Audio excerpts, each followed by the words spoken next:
bu am solo boobu mooy dafay dellu si rek ci li ma waxoon léegi que ne crise bi moom bàyyiwul kenn li am solo rek mooy nga am état bu taxaw ci wetu sénégalais yi di jàppale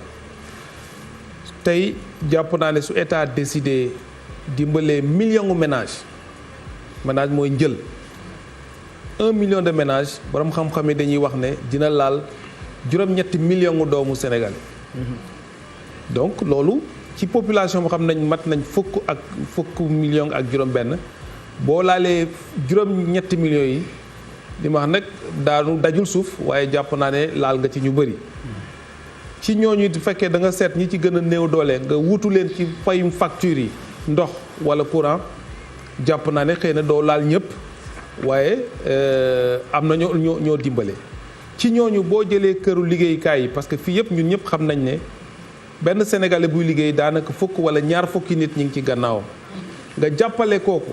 ba nga xam ni même su liggéeyul Pape Cheikh mi ngi koy wax léegi nga dem teeru bi tëj nañ amatuñ client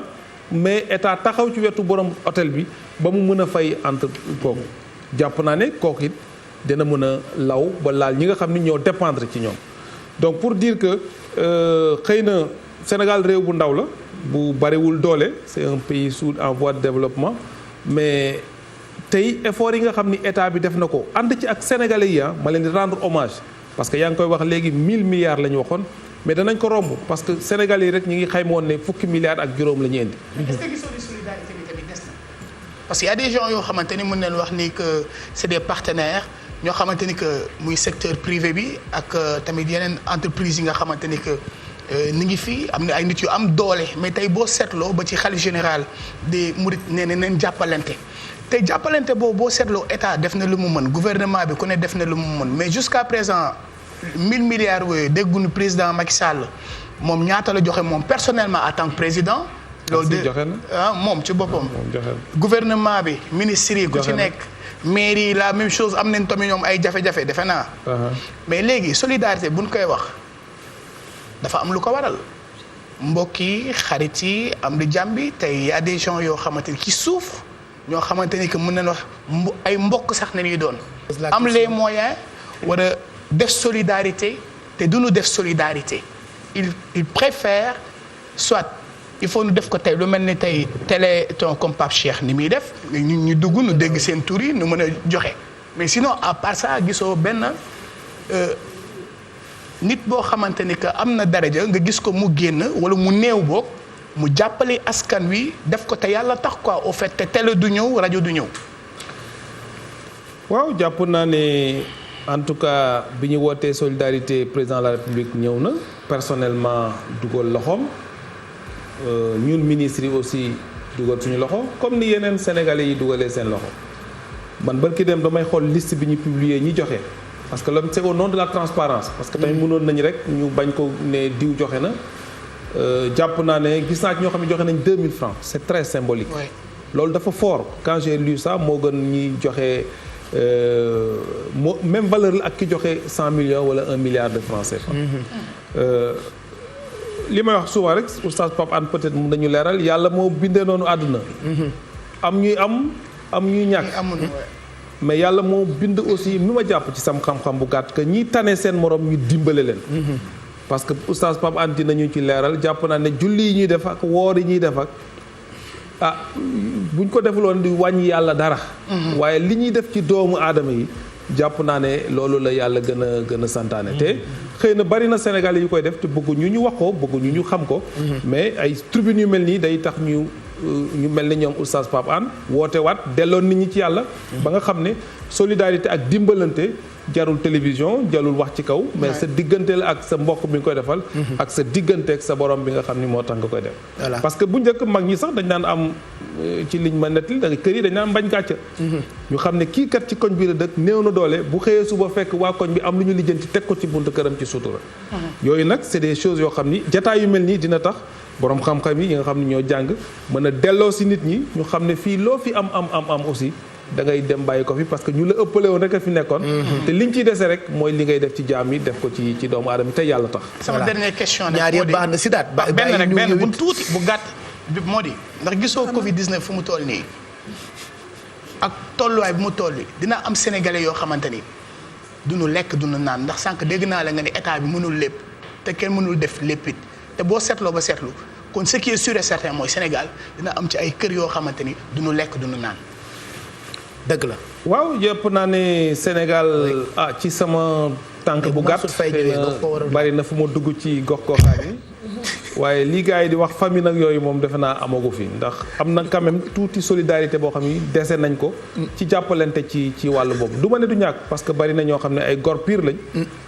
lu mu metti dañuy des ak seen ngor daal di toog desante seen diggante ak seen borom mais encore une fois de plus turbine yu mel nii loolu lay jëriñ pour que Dame Diop mi nekk fekkat bu ko dégloo jàpp ne ci koñ bi kat am na ñu dëkkal ñu néew doole war na leen jàppale te yàlla kese tax. voilà parce que ñaar yëpp baax na wane ko ak ñàkk ko wane. bu ci nekk rek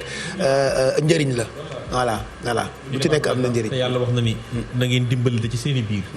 waaw wala taawunu alal birri wa taqwa. wa taawunu alal birri wa taqwa. waaw wala taawunu alal ismi wal udwan. na ngeen dimbalante ci mbaax waaye bu leen dimbalante ci bàkkaar borom bi subhanahu wa taala comme ni ko ministre waxee rek yàlla ki mu gën a bëgg mooy ki amal nit ñi njëriñ waxoon naa la ko waaw yàlla gën a bëgg mbindeef yëpp njabootam lañu mais ki ci yàlla gën a bëgg mooy ki amal nit ñi njëriñ waaw ki amal nit ñi njëriñ waaw ñu dimbalante ci baax waaw léegi nag ci li ñuy dimbalantee mooy bari na ci ñoo xam ne li ñoo dimbalantee mooy bi sababi zulmi wal fujuuri wa adamil adli mooy dimbalante ci mbon dimbalante ci ñàkk a maandu dimbalante ci kàccoor waaw nit di def lu bon nga encouragé ko ci waaw nit ñàkk maandu nga encouragé ko ci loolu merub yàlla la yàlla li mu bëgg mooy kuy dimbali doomu aadama yi nga jox nit mu lekk ba suur mel na ni tabax nga junni juma añ rek nga jox nit mu añ ba suur mel na ni tabax nga junni juma alaj Pape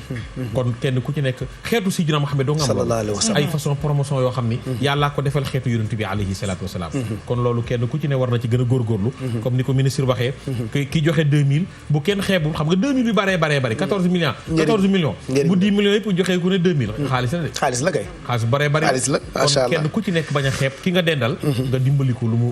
mu ndogu voilà balaa ñuy dem ak internautes yi Mamadou Ndiaye monsieur le ministre bu ñu delluwaatee ci wàllu formation professionnelle lan la ministère bi ak gouvernement bu Sénégal prévoir pour enseignants vacataires yi ci seeni école de formation professionnelle parce qu'actuellement ils sont à l'arrêt war nañu toogaat encore ñaari weer yoo xam ne ni peut-être duñu am salaire. alors vacataires yi nekk ci enseignement public wala privé. Public ak privé yëpp ah. waaw non public moom je pense que dinañ continuer am seen traitement. tant que parce que. président de la république mooy jël décret wax ne année scolaire bi ba juillet lay dem. su ko yokkaatee dana jëlaat beneen décret boo xam ne nii aussi dina tax seen traitement boobu amul problème. D'accord. mais ci privé bi comme j'ai dit ñi ngi xool suñu biir dans tout le secteur de l'éducation enseignement supérieur formation professionnelle éducation nationale. ñi nga xam ne ñooy yëngatu ci privé ñu leen war a jàppale. parce que ñoom it comme ni ma ko waxee mission de service public la ñu am quelque part te tëj école yi tax na ñoom it ñu nekk ci ay jafe-jafe. d'accord heureusement ba prévoir ngeen Fatou Kiné laaj ko benn laaj. s'il te plaît muy village artisanal bu Soumbédioune. ma bëggoon xam rek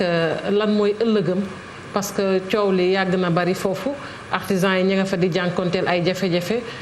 fan ngeen toll ci projet bi. waaw village artisanal bu Soumbédioune man bi ma jëlee fonction bokk na ci fi ma njëkk a dem. parce que jàpp naa ne dafa am solo ci suñu tourisme. ak ci taaru Ndakaaru am ay artisans yu am xarañte mu am jafe-jafe nag jafe-jafe tey mooy bind naa lettre suma naataangoo ministre du tourisme pour wax ko dama bëgg tour opérateur yi di fa dellu si maanaam touriste bu ñëwee Sénégal dem visiter ko def ay achat mu dundalaat village bi mais jafe-jafe bi mooy xam nga tali bi ñu ko defaree ba léegi fa xaw a tëj village bi et que tey amuñu sax parking boo xam ni mën na recevoir bus yi loolu mooy jafe-jafe maa ngi xool ak suma naataangoo des infrastructures maître Oumar Youm nan lañ mën a aménager parking bi parce que ñoom seen doomu leen proposé sax ñu toxu mais gënalu leen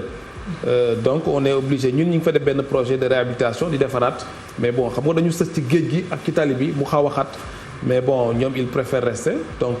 liñ ci am projet rek mooy réhabiliter am na lu ñu tàmbale dinañ ko continuer mais aussi defaat tout pour que ci événements internationaux yii di ñëw parce que Sénégal mi ngi waajal suñu ci yàlla jëmee JOJ 2022